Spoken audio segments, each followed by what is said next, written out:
This is the M5 iPad Pro and this is the M3 iPad Air, two of Apple's blockbuster tablets, and today we're breaking down one of the toughest decisions should you go for the iPad Pro or the iPad Air. Look, if you're a casual user, a student, or a creator trying to pick the best iPad for your work and budget, then this video is for you. We will compare design, performance, display, accessories, and real-world experience to find out which one actually fits your workflow and lifestyle. So let's dive right in. All right, first, let's discuss design. Physically, they both look nearly identical. Same flat edges, USB-C port, and thin bezels. Also, both are available in 11-inch and 13-inch sizes. However, what's interesting is that Apple usually reserves the Air moniker for their thinner and lighter devices, and you can see that with the MacBook Air and the new iPhone Air as examples. But what's funny is that the iPad Pro is actually thinner and lighter than the iPad Air. In fact, it's just 5.1 millimeters thick, making it not just the thinnest iPad that Apple has ever made, but their thinnest product ever. The iPad Air is a bit thicker at 6.1 millimeters. It's not a deal breaker at all, as both feel premium and portable. But man, once you get used to holding the iPad Pro, it's almost as if this should have been called the Air. But for students who carry these daily, the difference in backpack weight is minimal, but you will notice the Pro's slimmer feel when you're holding it in your hands. It also just feels and looks a lot more futuristic. But where things differ more with the form factor is if you look at the camera setup. The Air has a single 12 megapixel wide rear camera, whereas the Pro has that, plus a LiDAR scanner with a pro-grade lens that supports ProRes video and better AR tracking. Personally, I don't think I have even once used the LiDAR scanner, but if you are an architecture student or a 3D creative using LiDAR for spatial scanning, then this is a big plus. Otherwise, both will take great photos and scan documents easily. Another thing to note is with the speakers.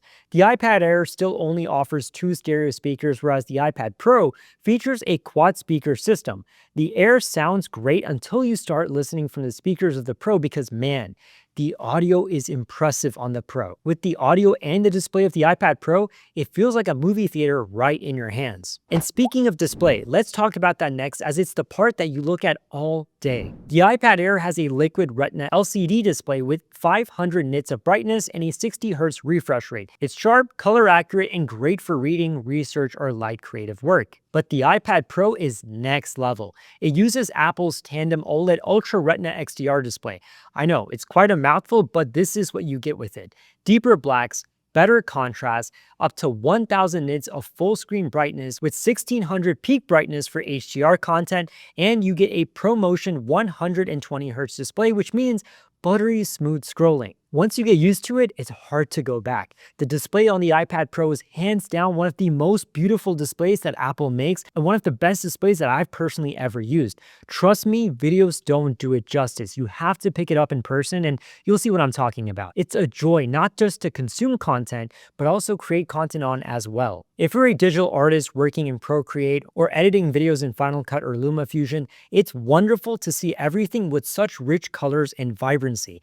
Plus, that higher refresh rate means smoother strokes, less latency, and a paper-like feel, especially when paired with the Apple Pencil Pro. Now, that is not to say that the Air's display is bad. It's not bad by any means, but it is a 60 Hz display, which in 2025, it kind of feels slightly dated. And when you compare it to the Pro overall, it does fall short. And if you're someone who likes to work outdoors or near windows at coffee shops, that display just doesn't seem that bright. Whereas with the Pro, it looks beautiful. So if visuals, color accuracy, and responsiveness are critical to your workflow, then the iPad Pro's display is unmatched. Also, the iPad Pro is the only iPad that is also available with a nano texture glass display, which drastically reduces glare and reflections and also gives you the feeling of writing on paper with the Apple Pencil. But if you slap on a nice paper-like screen protector, you can immediately replicate that for just $50 on the iPad Air or even the iPad Pro if you get it with the standard glass option. And I have a link to it in the description below. All right, now let's discuss performance. And before we get into the specifics, let me just say that both the iPads, the M5 iPad Pro and the M3 iPad Air,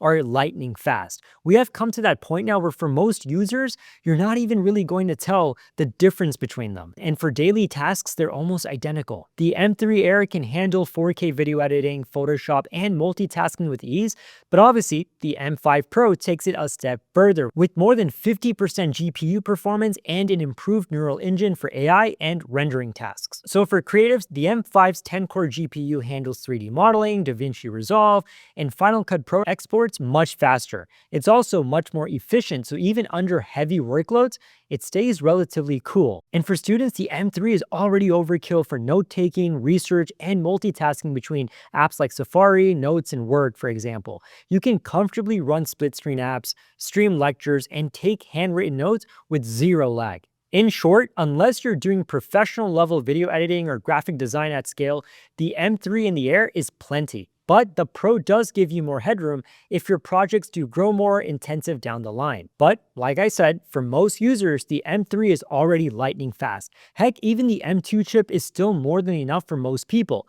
Whether you are on an M3 or M5, you're not really going to find a difference unless you, of course, do very graphics intensive tasks. Now let's discuss accessories. It's perhaps one of the biggest reasons to get an iPad at all because it makes this magical sheet of glass into a full-blown powerhouse. Both the iPad Pro and the iPad Air support the Apple Pencil Pro, which has squeeze and barrel roll gestures. Amazing for artists who need precision. The haptic feedback also makes it feel more like a real pen. For students, this is a dream for handwritten notes and diagrams. The hover feature even lets you preview strokes before you draw. Now, where things get a little different is when you look at the Magic Keyboard.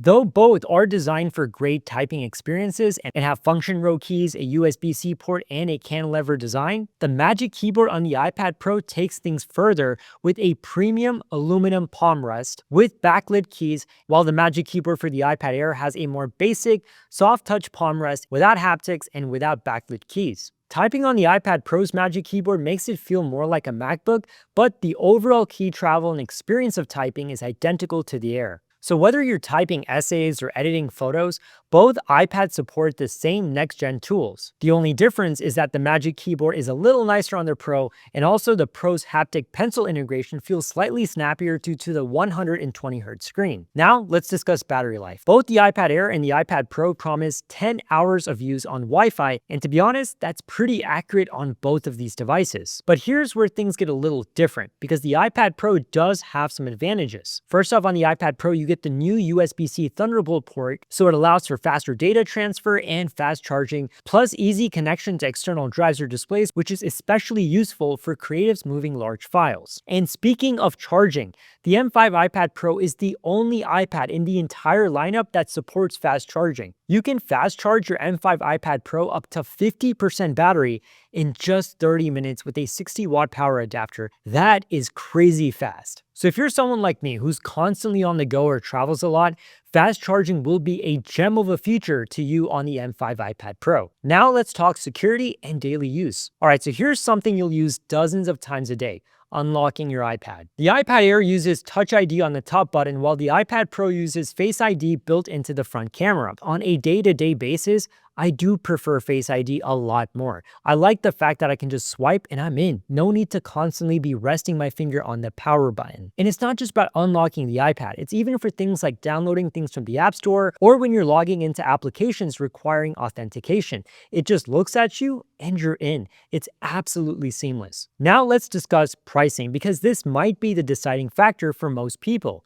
iPad Air 11-inch starts at $599, iPad Pro 11-inch starts at $999. And when you go up to the 13-inch models, that jumps to $799 for the Air and $1299 for the Pro. And that is a huge difference, nearly double in some cases. So here's the truth. If you're a student, the Air gives you incredible performance for the price. You can pair it with the Pencil Pro for note-taking, sketching, and project work, and it will last you for years. If you're a creative professional, the Pro might actually save you time and effort long-term. The OLED display and the M5 chip make editing, color grading, and animation smoother, plus the Thunderbolt port speeds up your file transfer. So here's how I'm going to break it down. For creatives, go Pro if you work in apps like Procreate, Final Cut, or Logic Pro regularly, or if you need perfect color accuracy and brightness for design or video work, and if you want that 120Hz screen, and in general, if you use the iPad as your main creative device. And if you're a student, I recommend the iPad Air if you take notes in apps like Notability or GoodNotes, and you use your iPad for research, essays, and light creative work. And plus, you get nearly the same pencil and keyboard experience at a lower cost. And if you're someone who just wants to complement your MacBook without spending too much, the Air is a great choice. And I know in this video I said a lot of great things about the iPad Pro, but in my opinion, the iPad Air is the best all-around iPad for the money. It's powerful, portable, and still future-proof for years. But there is one more thing. If you can find a great deal on an M4 iPad Pro, I would highly consider it. It's nearly identical to the M5 iPad Pro, minus a chip and wireless connectivity enhancements. And actually, I did find a great deal for the M4 iPad Pro on Amazon, and I have a link to it in the description below if you want to go check that out. And as always, I want to know your thoughts. Which iPad do you currently use or are thinking about picking up, the iPad Pro or the iPad Air? Let me know in the comment section below. Subscribe to my channel for more Apple deep dives on productivity and more. Take care, and I'll see you next time.